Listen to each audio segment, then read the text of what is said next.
Hello বন্ধুরা, তোমরা যদি ম্যাজিকের মতো তোমার ছবি আঁকা ভালো করতে চাও তোমাকে এক্সারসাইজ করতে হবে।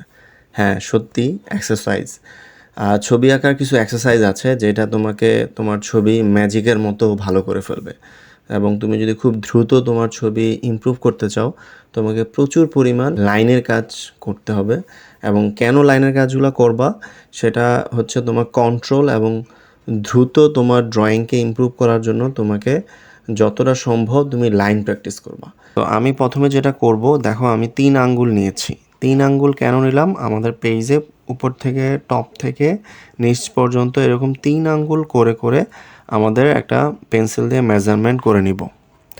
আমি পুরোটার মধ্যে এরকম মেজারমেন্ট করে নিলাম এবং এখন যেটা নিয়েছি আমি 12 কালারের একটা সাইন পেন কালার নিয়েছি। তুমি তোমার পছন্দ মতো আরও বেশিও নিতে পারো, বাট লোয়েস্ট 12 কালারের একটা সাইন পেন নিলেই হবে। বা তোমার যদি সাইন পেন না থাকে তুমি পেন্সিল দিয়ে প্র্যাকটিস করতে পারো, কলম দিয়ে প্র্যাকটিস করতে পারো। 3 আঙ্গুল দিয়ে আমি ড্রয়িংটা করেছি, পেন্সিল দিয়ে দাগ দিয়ে নিয়েছি 2 সাইডে, তারপর এরকম দাগ দিয়ে নিয়েছি। এরকম স্কেচ করে নিলাম একদম টপ থেকে বটম পর্যন্ত। আমার টোটাল 1 2 3 5 4 5 6টা রো হয়ে যাবে।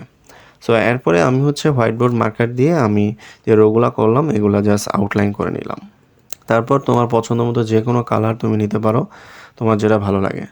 সো এখন আমরা যেটা নিয়ে নিয়েছি সেটা হচ্ছে আমি ব্লু কালার নিয়েছি। ঠিক 1 আঙ্গুল গ্যাপ দিয়ে দিয়ে আমি হচ্ছে আমার আবার সেখানে 3টা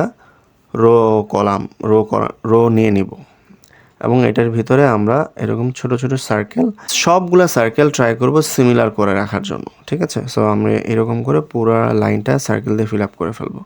সেম আবার নিচেও আবার সার্কেল করব আগের মতোই।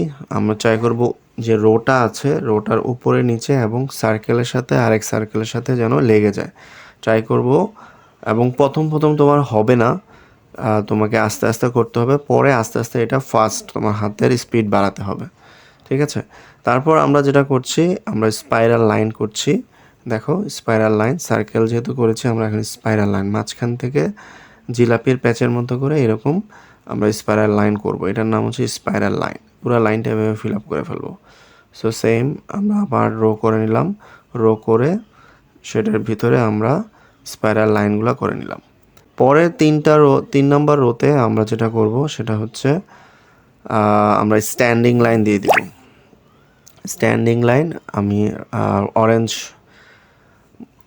বা রেড কালার নিলাম, নিয়ে 5টা করে লাইন 1 2 3 4 5 এরকম করে উপর থেকে নিচে আমরা লাইন দিব। আমরা ট্রাই করব উপর থেকে নিচে লাগানোর জন্য। দেখো আমার হাতের কন্ট্রোল নাই, খুব তাড়াহুড়া করছিলাম, যার কারণে হয়তো আমার সেকেন্ড আর থার্ড লাইনটা অত ভালো হচ্ছে না। বাট তোমাকে ট্রাই করতে হবে, প্রথমেই এটা হবে না, এটা আমার বারবার ট্রাই করতে করতে করতে করতে কয়েকবার 5 10 বার ট্রাই করার পরে এরকম করে করার জন্য করবা।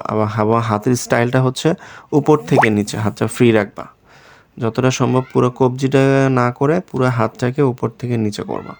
এভাবে করে করে ফেলবা। আমরা আরেকটা কালার গ্যাপ রেখেছিলাম, ওই গ্যাপ কালারে আমরা আবার হচ্ছে আরেকটা কালার তোমার পছন্দ মতো কালার দিয়ে সেম আমরা স্ট্যান্ডিং লাইন দিয়ে নিব। দেখেছো, যে এরকম স্ট্যান্ডিং লাইন আমরা দিয়ে ফেললাম পুরোটা। তারপর আবার আমরা রো করে নিচ্ছি অন্য কালার দিয়ে। আমরা এখন করব জিগজ্যাগ লাইন, যে এরকম ভি এর মতো বা এ এর মতো এরকম ত্রিভুজ, এবং গ্যাপগুলো সিমিলার রাখার ট্রাই করবা। প্রথম অবস্থায় ট্রাই কর এরকম। দেখো আমি বুড়ো আঙ্গুল দিয়ে মাপ নিয়ে নিয়েছি এবং এটার ভিতরে আমি এরকম ভিগুলো আঁকবো যাতে করে আমার ভিগুলো সবগুলো সমান থাকে, এবং এভাবে রিপিট করলে এটাকে হয়ে যাবে তোমার হচ্ছে জিগজ্যাগ লাইন। ঠিক আছে, সো আমাদের জিগজ্যাগ লাইনটা প্রথম রোটা শেষ করলাম। সেকেন্ড রোটাও সেম, তুমি চাইলে কালার চেঞ্জ করতে পারো, বাট আবারও বলছি উপর থেকে নিচে লাগতে হবে এবং প্রত্যেকটা জিগজ্যাগ সমান রাখবা। ঠিক আছে, সো আমাদের কয়টা সার্কেল, স্পাইরাল, স্ট্যান্ডিং এবং হচ্ছে জিগজ্যাগ লাইন দিয়ে ফেললাম। আমরা সেম উপর থেকে আবার যেভাবে করেছিলাম সেভাবে করব, বাট উপরের সার্কেলগুলো ছোটো ছিল, এখনকার সার্কেল আমরা বড় করে রাখবো। এবং আমি কালার চেঞ্জ করে ফেলেছি, দেখো কালার চেঞ্জ করে ফেললাম। সেম আমি সার্কেল দিয়ে দিয়ে উপরে যে রোটা করছি এই রোটার উপরে এবং নিচে এবং ডানে বায়ে সার্কেলের সাথে লেগে যাবে। ঠিক আছে, আমি কালারগুলো ডান দিকে রেখে দিচ্ছি। আমাদের আবার ছিল স্পাইরাল, এবারে স্পাইরালটা আরও বড় করে করব এবং স্পেস বেশি নিয়ে নিব। সো আমি একটার সাথে একটা লাগিয়ে ফেলবো। ঠিক আছে? আমি দ্বিতীয় রোডটাও করলাম, তুমি চাইলে কালার চেঞ্জ করে ফেলতে পারো। সেম আবার দেখো, আমি আবার এবার লাস্টের যেটা স্ট্যান্ডিং লাইন আমি কালার চেঞ্জ করেছি, গ্রিন কালার নিয়েছি, গ্যাপ রেখেছি, সেখানে আমি আমার পছন্দ মতো আরেকটা কালার দিয়ে নেব। হয়ে গেল। সো সেম আবার নিচে আমরা চাইলে আবার জিগজ্যাগ প্র্যাকটিস, যেহেতু আমাদের নিচে আর জায়গা নেই, আমরা আবার জিগজ্যাগ লাইনটাও প্র্যাকটিস করে ফেললাম। ঠিক আছে? সো এভাবে তোমরা পুরা ছবিটা তোমার, যেহেতু কাজটা যেন বোরিং না হয় সেজন্য আমি সাইন পেন ইউজ করেছি, তোমরা চাইলে সাইন পেন ইউজ করতে পারো। এবং সত্যি কথা আমি যেটা বলছি, আসলেও যদি তুমি ম্যাজিকের মতো তোমার ছবিটাকে ইমপ্রুভ করতে চাও, এই লাইনগুলো তোমাকে প্রচুর প্র্যাকটিস করতে হবে। ঠিক আছে?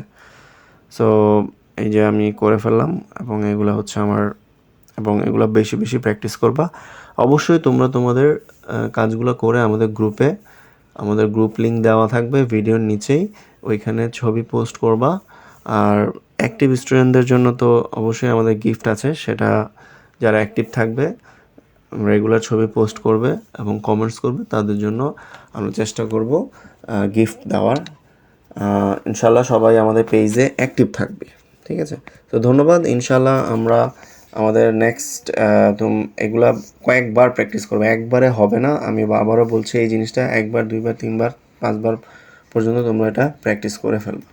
তো সবাইকে ধন্যবাদ পুরো ভিডিওটার দেখার জন্য। আশা করি কোনো সমস্যা হলে বা কোনো কমেন্টস থাকলে তোমরা কমেন্টস করে জানাবে। ওকে, আল্লাহ হাফেজ, আসসালামু আলাইকুম।